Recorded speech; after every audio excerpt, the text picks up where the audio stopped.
Hello friends, দেখুন বানাচ্ছি plum cake. এটা মানে সকালবেলা ভিজিয়ে রেখেছিলাম দুটো কমলা লেবুর রসের সমস্ত ড্রাই ফ্রুট, আর এইটা বিকেলবেলায় করছি। তো এখানে নিয়েছিলাম 1.5 কাপ আটা ময়দা মিলিয়ে বড় কাপের, ওই কাপেরই মেজারমেন্টে আমি বাটার নিয়ে নিয়েছি, দুটো ডিম নিয়ে নিয়েছি। এটাকে আমি ছেঁকে নিলাম। দিয়ে দিয়েছি 1 কাপের জন্য 1 টিস্পুন বেকিং পাউডার আর 1/4 টিস্পুন বেকিং সোডা, আর আরও হাফ কাপের জন্য ওর half teaspoon baking soda, baking powder আর 1/8 টিস্পুন বেকিং সোডা নিয়েগুলোকে ভালো করে ছেঁকে নিলাম। এবারে দেখুন দুটো ডিম দিয়েছি, তার মধ্যে দিয়ে দিয়েছি ওই বড় কাপের হাফ কাপ বাটার, আর দিয়ে দিয়েছি হাফ কাপ ক্যারামেল করা চিনি।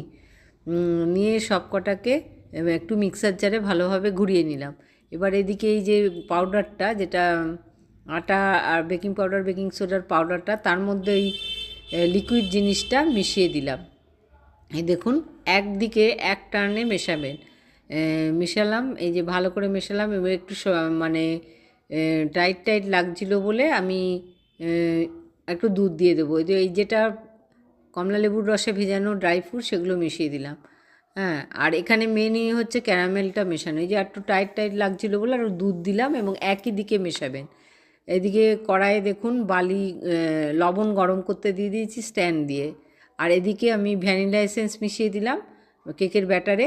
এবার আমি কেক টিনটাকে তৈরি করে নিয়েছিলাম। কেক টিনটার মধ্যে তেল দিয়ে, তার মধ্যে বাটার পেপার দিয়ে আর একটু তেল দিয়ে আটা গুঁড়ো দিয়ে, তারপরে সেটাকে এক্সট্রা আটার গুঁড়োটাকে ফেলে দিলাম, নিয়ে তার মধ্যে ব্যাটারটা দিয়ে দিলাম, নিয়ে বসিয়ে দিলাম। ওপর থেকে কিছু ড্রাই ফ্রুট ছড়িয়ে দিয়েছিলাম। প্রায় 50 মিনিট পরে এরকম খেতে হয়েছিল।